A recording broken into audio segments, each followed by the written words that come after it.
ديني ومحمدا رسول الله ويقيني. کسی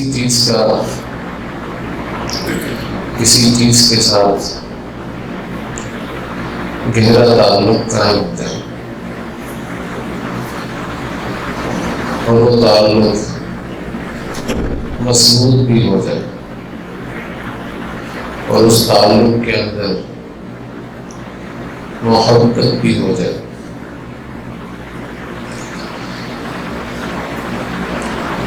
اور محبت ہونے کے بعد جو ادنا چیز ہے وہ اعلیٰ سے جڑ کر اپنے آپ کو بھی اعلیٰ ہی سمجھے. ایسے تعلق کو، ایسے انمٹ اور گہرے تعلق کو نسبت کہتے ہیں.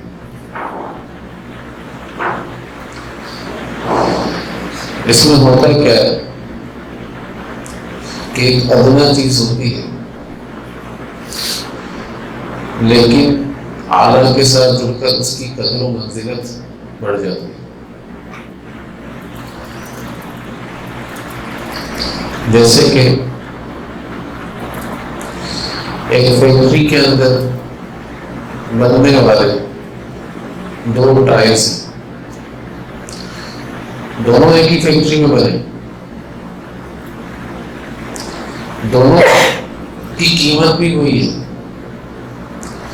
میٹیریل جو استعمال ہوا وہی استعمال ہوا، لیکن مٹیریل استعمال ہونے کے بعد ہوا کیا کہ ایک ٹائل کو مسجد کے اندر لگا دیا گیا اور ایک ٹائل کو باتھ روم کے اندر لگا دیا گیا.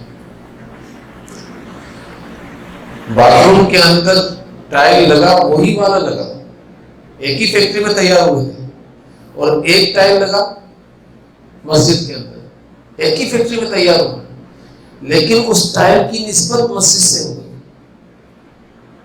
اور اس ٹائل کی نسبت باتھ روم سے ہوئی. اب اس ٹائل کے اوپر جس کی نسبت مسجد سے ہوئی ہے، ہم اس ٹائل کے اوپر چپلیں پہن کر نہیں چلتے، ناپاکی کی حالت میں نہیں چل سکتے. ہم اس ٹائل کے اوپر سجدہ کرتے ہیں، اپنی پیشانی کو ٹیکتے ہیں. اور آپ کو معلوم ہے نا کہ ایمان والا جب سجدہ کر رہا ہوتا ہے تو وہ اللہ کے قدموں کے اندر سجدہ کر رہا ہوتا ہے، اللہ کے قدم کے اوپر سجدہ کر رہا ہوتا ہے. تو آپ بتائیں جو ٹائل فیکٹری سے بن کر آیا وہاں پر اللہ کی قدم کی ہے،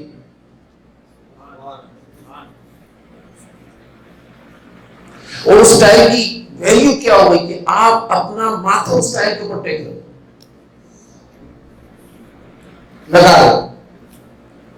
لیکن باتھ روم والے ٹائل کی کیا حیثیت ہے؟ اس کی حیثیت یہ کہ آپ اس کو رونتے ہو، اس کے اوپر ناپاکی گراتے ہو، تھوکتے ہو، بلغم پھینکتے ہو اور گندی چپلیں لے کر اس کے اوپر چلتے ہو، کیونکہ اس کی نسبت کس سے؟ اور یہاں پر اس کی نسبت کس سے؟ سمجھنے کی ضرورت ہے. حدیث کے اندر آتا ہے کہ یہ جتنی بھی مسجدیں بنی ہوئی ہیں، جتنی بھی مسجدیں ہیں جو اللہ کا گھر ہے، جو اللہ کے نام پر بنائی جاتی ہیں، تو یہ زمین کا ٹکڑا نہیں رہتی. اللہ تعالیٰ مسجد بنانے کی نسبت سے ان کو جنت کا ٹکڑا بنا دیتے ہیں. یہ جنت کا ٹکڑا بن جاتی ہے. اور ہوگا کیا کہ ساری مسجدوں کو بیت اللہ کی مسجد کے اندر ضم کر کے اللہ تعالیٰ بیت اللہ کو اٹھا دیں گے، کیونکہ یہ جنت کا ٹکڑا ہے، لیکن ساری مسجدیں اس کے اندر ضم ہو جائیں گی.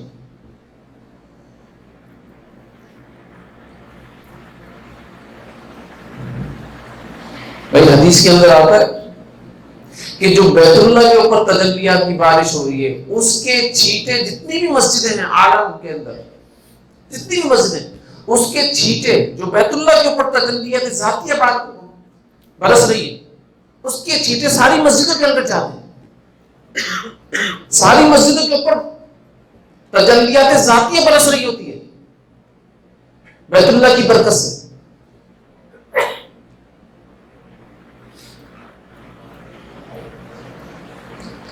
تو لہذا بیت اللہ کی برکت سے تجلیات ذاتیہ تمام مسجدوں کے اوپر برس رہا ہو۔ یہاں تک آتا ہے کہ اگر کوئی شخص نماز پڑھنے سے فارغ ہو گیا ہے اور وہ اسی جگہ پر بیٹھا ہے جہاں پر اس نے نماز پڑھی تھی، اور بیٹھا ہوا ذکر کر رہا ہے اللہ کا، یا فکر کے اندر بیٹھا ہوا ہے یا ایسے ہی بیٹھا ہوا ہے، تو جب تک یہ اپنی جگہ سے نہیں اٹھتا، اس کے اوپر اللہ تعالیٰ تجلیات ذاتیہ کی بارش برساتے رہتے ہیں، ذاتی تجلی کی بارش برستی رہتی۔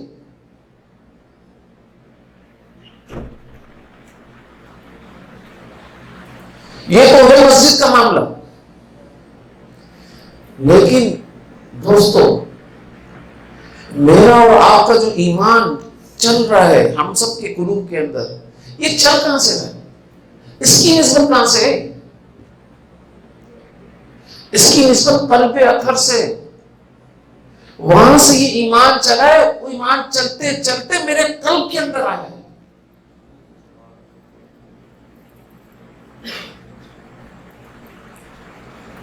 اب آپ مجھے بتائیں، خانہ کعبہ کو اگر کوئی ڈھانے جائے، خانہ کعبہ کی اگر کوئی بےعزتی کرنے جائے، بیت اللہ کو کوئی گرانے جائے، تو آپ اس سے مزاحمت کرو گے نہیں کرو گے؟ اس کو چھوڑ دو گے؟ نہیں گرانے دو گے نا، نہیں چھڑنے دو گے، کیونکہ اس بیت اللہ کی نسبت اللہ کی ذات کے ساتھ ہے۔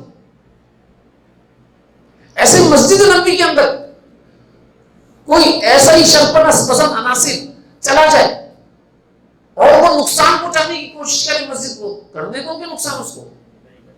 کیوں؟ کیونکہ اس کی نسبت آپ صلی اللہ علیہ وسلم کی ذات کے ساتھ ہے۔ تو اس کی نسبت کس کے ساتھ ہے؟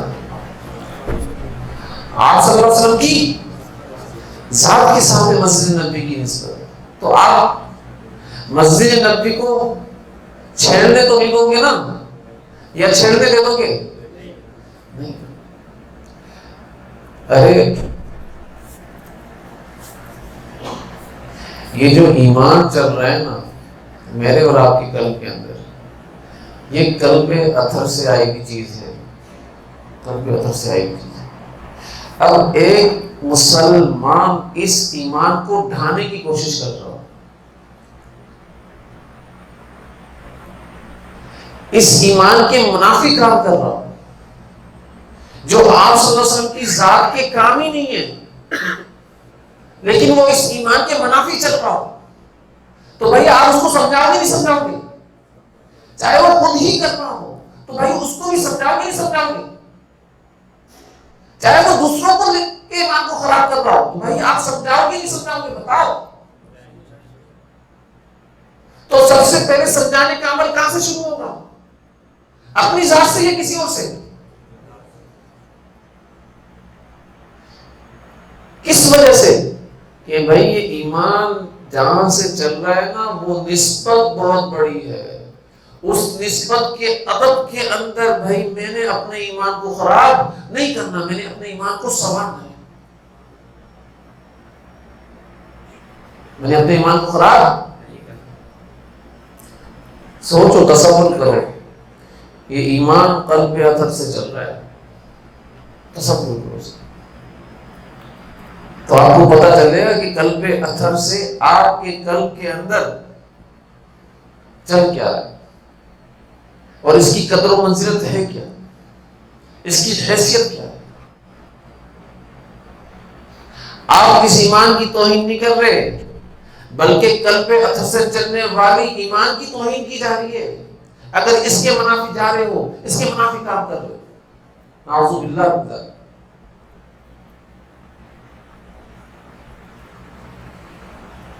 حضرت فرمایا کرتے تھے کہ ایک گتا آپ ادھر سے ادھر پھینک رہے ہو، ایک گتا یہاں سے ادھر پھینک رہے ہو، اب اسی گتے کو اٹھایا آپ نے، اسی گتے کو اٹھا کر آپ نے اس کو قرآن شریف کی جلد بنا دیا. بک بائنڈنگ والے کے پاس گئے، اس سے بولا کہ بھئی اس کو قرآن شریف کے ساتھ جوڑ دو،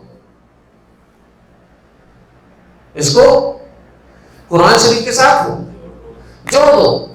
اس بک بائنڈنگ والے نے قرآن شریف کے ساتھ اس گتے کو جوڑ دیا. اب علماء پر حضرات فرماتے ہیں کہ اس گتے کی اس قرآن کے ساتھ جڑنے کی وجہ سے یہ حیثیت ہو گئی ہے، یہ ویلیو ہو گئی ہے کہ اس گتے کو بھی بغیر وضو نہیں چھو سکتے،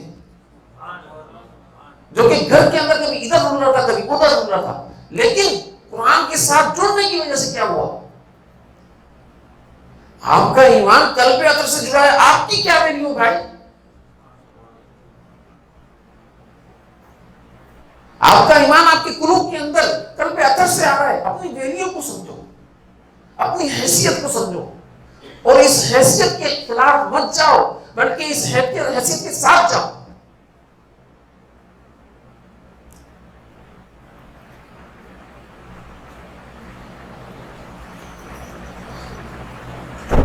بھئی اصحاب کہف کا کتا ہے نا،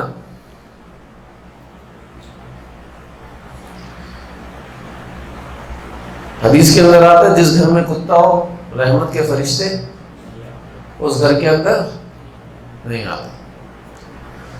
لیکن اصحاب کہف کا جو کتا ہے وہ اللہ والوں کے ساتھ جڑ گیا، اللہ والوں کے ساتھ چلا. کس کے ساتھ جڑ گیا؟ اللہ والوں کے ساتھ جڑ گیا، اللہ والوں کے ساتھ چلا. تو اللہ تعالیٰ کی ذات نے اس کتے کو بھی جنت کا داخلہ دے دیا اللہ والوں کی نسبت کی وجہ سے، کہ بھئی تو اللہ والوں کی صحبت میں رہ لیا ہے، اس وجہ سے تو بھی جنت کے اندر جائے گا. تو جو آپ کا ایمان قلب اطہر سے چل رہا ہے اور آپ کے قلب کے اندر جا رہا ہے، اور یہی ایمان آپ صلی اللہ علیہ وسلم کا عشق بن رہا ہے، اللہ کا عشق بن رہا ہے، صحابہ کرام کا عشق بن رہا ہے، یہی ایمان. اگر اس ایمان سے اپنے نفس کو جوڑ لو گی، جو نفس کا کتا ہے، نفس امارہ کا کتا ہے، اس کو اس ایمان کی صحبت دے دو گے، یقین جانو اصحاب کہف کی طرح یہ نفس لوامہ بنے گا اور پھر نفس مطمئنہ بنے گا، اور اس کے بعد اللہ تعالیٰ کی ذات کا ارشاد ہوگا ارجعی الی ربک راضیۃ مرضیہ فادخلی فی عبادی وادخلی جنتی.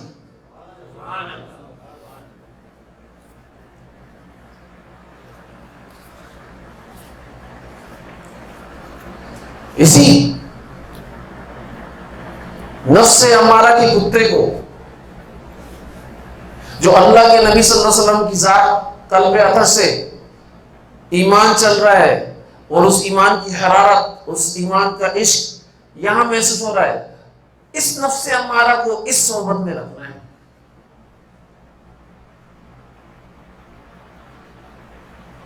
تب جا کر یہ نفس لوامہ بنے گا. نفس امارہ کیا ہے؟ جو ہمیشہ برائی پر ابھارتا ہے، وہ کبھی بھی اللہ تعالیٰ کی ذات کے حکموں پر آپ کو ابھارے گا نہیں، اس کو نفس امارہ کہتے ہیں. اور نفس لوامہ یہ کیا ہوتا ہے کہ آپ کو برائی پر بھی ابھارتا ہے، برائی کر لیتے ہو تو پھر ملامت بھی کرنا ہوتا ہے، تو نے یہ کیا کرا بھائی، اللہ کا حق کیوں توڑا، اللہ کے حکم کو کیوں توڑا، اللہ کے رسول صلی اللہ علیہ وسلم کی سنت کو کیوں چھوڑا. وہ یہ ملامت کرنا ہوتا ہے، دل کے اندر ایک جذبہ پیدا ہو جاتا ہے کہ میں برا کر رہا ہوں، پچھتاوا پیدا کر دیتا ہے، شرمندگی اور ندامت پیدا کر دیتا ہے. پھر ہلکے ہلکے اسی نفس لوامہ کو اسی صحبت میں رکھتے ہیں، اس صحبت میں رکھ کر کیا ہوتا ہے، یہ نفس لوامہ نفس مطمئنہ بن جاتا ہے. اور اسی کے لیے اللہ تعالیٰ کی ذات قرآن کے اندر ارشاد فرماتے ہیں یا ایتھا النفس المطمئنہ.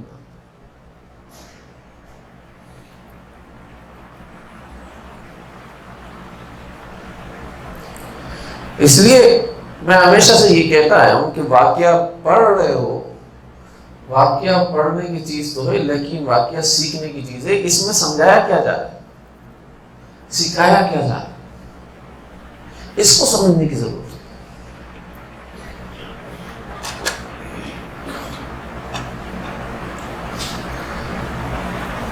بھائی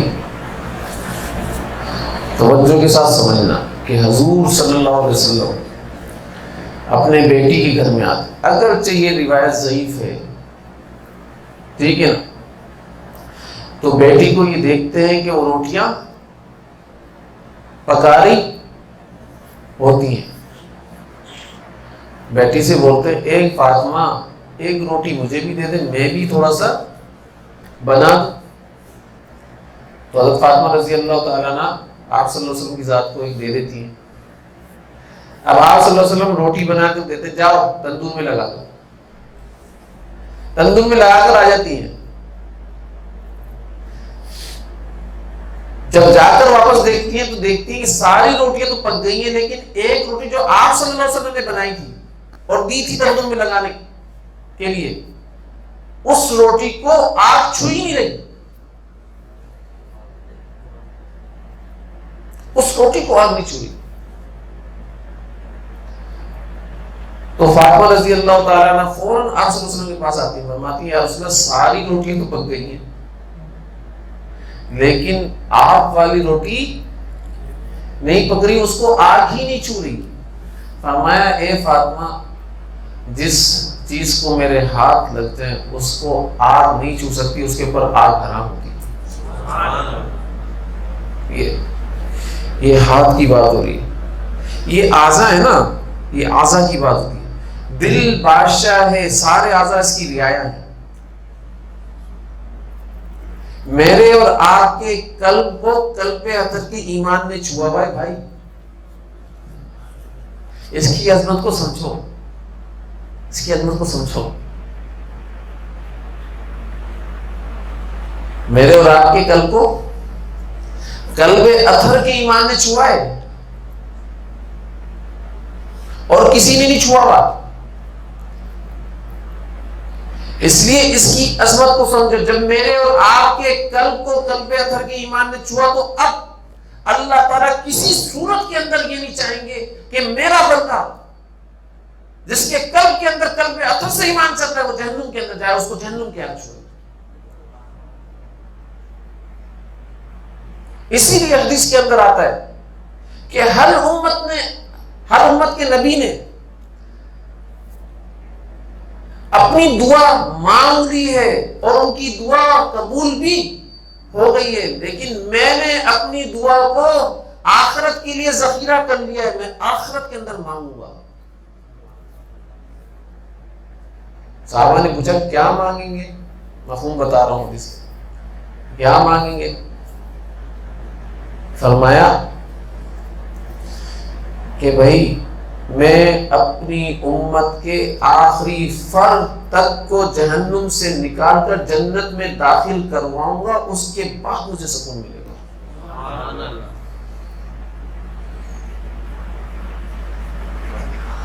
ایک بندے کو بھی، ایک شخص کو بھی اپنی امت کے جہنم میں رہنے نہیں دوں گا. اور اللہ نے قرآن کے اندر آیت نازل کی ہے وَلَسَوْفَ يُعْطِيكَ رَبُّكَ فَتَرْضَىٰ کہ ان قریب ہم آپ کو اتنا دیں گے کہ آپ کا رب آپ کو راضی کر لے گا.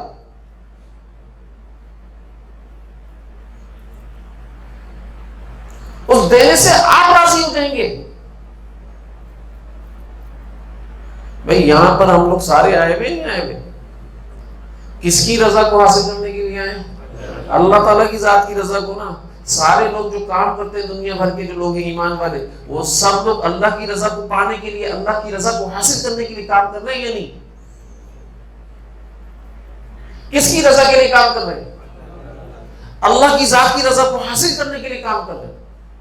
اور یہاں پر اللہ تعالیٰ کیا فرما رہے ہیں کہ میں آپ کو راضی کروں گا. مقام دیکھیں، آپ صلی اللہ علیہ وسلم کی ذات کا مقام دیکھیں کہ اللہ تعالیٰ فرما رہے ہیں میں آپ کو راضی کروں گا. اور تعلق تو دیکھیں اللہ کی ذات کا آپ صلی اللہ علیہ وسلم کی ذات کے ساتھ.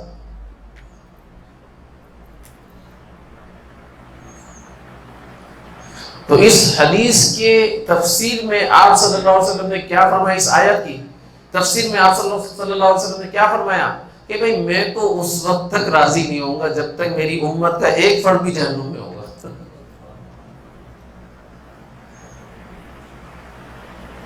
میں تو اس وقت تک راضی نہیں.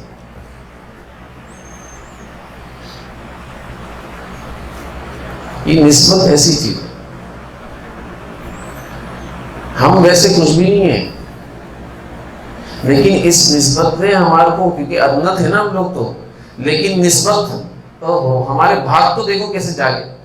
ہماری نسبت ادنا کی نسبت اعلیٰ سے کر دی، جو سب سے اعلیٰ ہے آپ صلی اللہ علیہ وسلم کی ذات سے کر دی،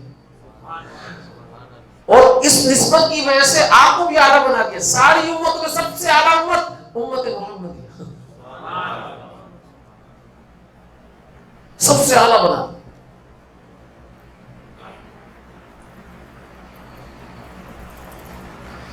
حضرت حکیم ترمذی رحمت اللہ علیہ، جو اپنے وقت کے طبیب بھی تھے اور محدث بھی تھے،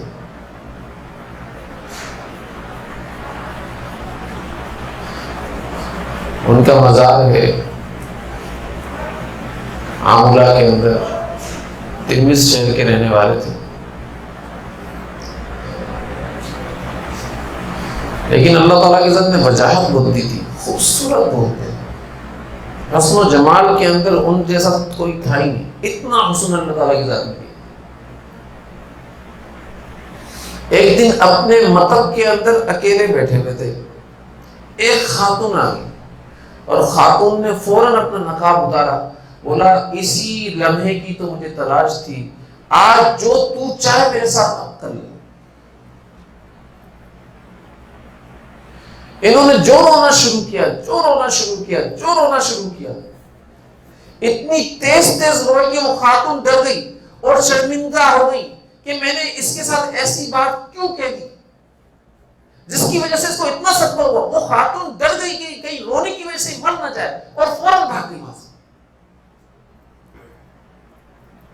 اتنا خوف غالب ہوا اللہ تعالیٰ کی ذات پر. ایک دن مطلب سے فارغ ہو گئے تھے، مطلب بند کر دیا تھا، مصلی پر بیٹھے ہوئے تھے اور اللہ تعالیٰ کی ذات کا ذکر کر رہے تھے کہ ایک دم یہ بات یاد آ گئی، بوڑھے ہو گئے، اللہ کی بات، اللہ کی ذات کا ذکر کر رہے ہیں. یہ تو جوانی کا واقعہ تھا، اب بڑھاپے کے اندر اللہ کی ذات کا ذکر کر رہے ہیں مصلی پر بیٹھ کر. اس وقت یہ بات یاد آ گئی اور بولا ایک کاش اگر میں اس وقت اس خاتون سے اس کی خواہش کو پورا کر لیتا، اس خاتون کی بات کو مان لیتا، پھر توبہ کر لیتا. کیا تھا، اللہ تو میرے گناہ کو معاف فرما دیتے، توبہ کر لیتا. اس بات کی یاد آتے ہی ایک دم جو رونا شروع کیا ہے کہ اللہ، جب جوانی تھی، جب میرے اندر امنگیں تھی، جب میرے اندر جوش تھا اور اس وقت اندھا ہونے کا اندیشہ زیادہ تھا، اس وقت تو تیرا خوف میرے اوپر اتنا غالب تھا، اب بڑھاپا ہے، اب میں کچھ نہیں کر سکتا، یہ کیا ہو رہا ہے، یہ کیسی سوچ ہے؟ اور روتے روتے سو گئے. یہ خواب کے اندر آپ صلی اللہ علیہ وسلم کی زیارت ہوئی اور آپ صلی اللہ علیہ وسلم کی ذات کو دیکھا. فرمایا اے ترمذی کیا ہوا، کیوں رو رہے؟ فرمایا یا رسول اللہ، جب جوانی کا وقت تھا اس وقت میں یہ گناہ کر سکتا تھا، طاقت بھی تھی، اس وقت تو اللہ تعالیٰ کی ذات نے خشیت کو غالب کر دیا، مجھے اس گناہ سے بچا لیا. آج مصلی پر بیٹھے ہوئے یہ گناہ یاد آ گیا اور میں یہ سوچ رہا ہوں کہ کاش اس وقت میں یہ گناہ کر لیتا اور ابھی توبہ کر لیتا تو اللہ تعالیٰ مجھے معاف فرما دیتا. یہ کیا ہو رہا ہے، یہ کیوں ہو رہا ہے؟ تو آپ صلی اللہ علیہ وسلم نے فرمایا اے ترمذی، جب تو جوان تھا نا، تیرا زمانہ اس وقت کا میری ذات سے قریب تھا، اس زمانے کو میری ذات کی قربت کی نسبت حاصل تھی، اس وجہ سے تیرے قلب کے اندر وہ انوارات تھے جس انوار کی وجہ سے اللہ تعالیٰ نے تیرے کو روک دیا تھا. اب تو بوڑھا ہو گیا ہے اور اس زمانے کو مجھ سے بہت حاصل ہو گیا, دوری حاصل ہو گئی. اس کی نحوست یہ ہے کہ تیرے اندر یہ وسوسہ آ گیا.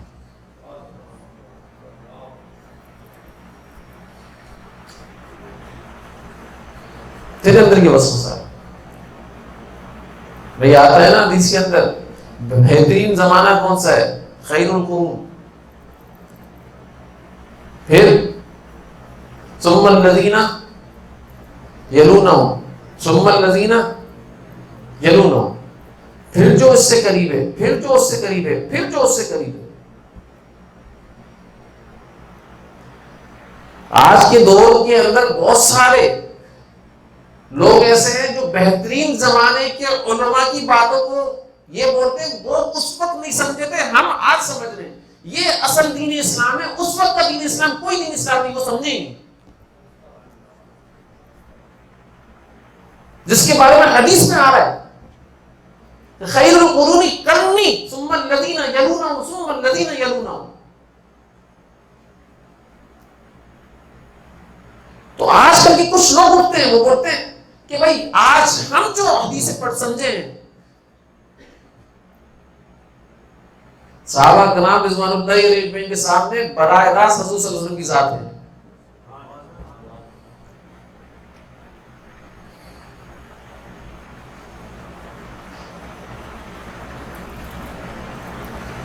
وہ جو حدیثوں کو سمجھے ہوں گے کیا کوئی اور سمجھ سکتا ہے؟ اس کے بعد جو بزرگان دین نے حدیثوں کو سمجھا ہوا تابعین نے, کیا کوئی اور سمجھ سکتا ہے؟ کیا تابعین کے سامنے یہ ساری احادیث موجود نہیں تھی؟ تابعین نے جمع کر دی ہمیں یہ ساری احادیث, تو ہم یہ کہہ سکتے ہیں کہ ان کے سامنے یہ احادیث موجود نہیں تھی اور انہوں نے ان احادیثوں کو نہیں سمجھا تھا. میں نے اور آپ نے جمع کی کیا احادیث؟ یہ ساری احادیث تابعین نے جمع کر دی ہمیں. ہم تک جو دین پہنچا وہ تابعین کے ذریعے سے پہنچا ہے.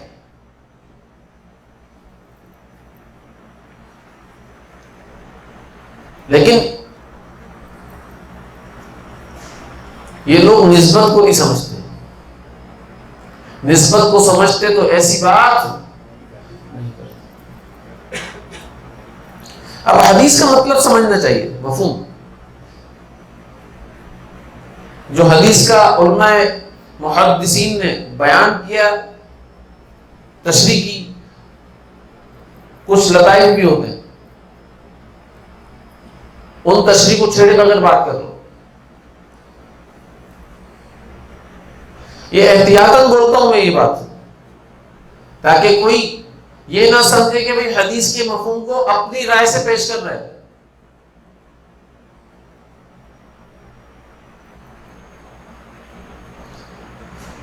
لہذا اللہ کے رسول صلی اللہ علیہ وسلم نے کیا فرمایا؟ خیر القرون قرنی ثم الذین یلونہم ثم الذین یلونہم. ایک بندے کی خواہش یہ ہوتی ہے کہ یار کاش میں آپ صلی اللہ علیہ وسلم کے دور میں پیدا ہوتا ہے نہیں ہوتا خواہش, میں آپ صلی اللہ علیہ وسلم کی صحبت میں ہی رہتا, دیکھتا ہی رہتا, میں ان کے ہاتھ کی تسبیح ہوتا, دانا ہوتا, وہ اپنے ہاتھوں سے گھما رہے ہوتے. یہ نعتی اشعار ہے یا نہیں ہے؟ یہ کہتا کرنا نہیں پتا, یہ بتائیں مجھے. ارے تو آپ صلی اللہ علیہ وسلم کی زندگی سے دور ہی کیوں ہو رہا ہے؟ تو آپ صلی اللہ علیہ وسلم کی زندگی کو اپنا لے. اس دور کے اندر بھی تو آپ صلی اللہ علیہ وسلم کے دور کے اندر ہی ہے, یاد رکھنا.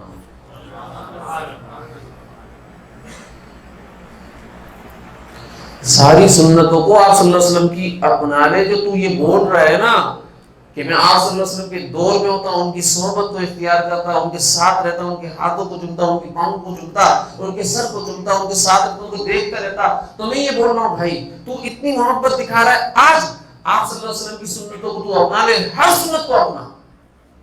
یقین جانے اللہ تعالیٰ اس کی وجہ سے, اس نسبت کی وجہ سے تجھے آپ صلی اللہ علیہ وسلم کے دور سے نکلنے ہی نہیں دیں گے.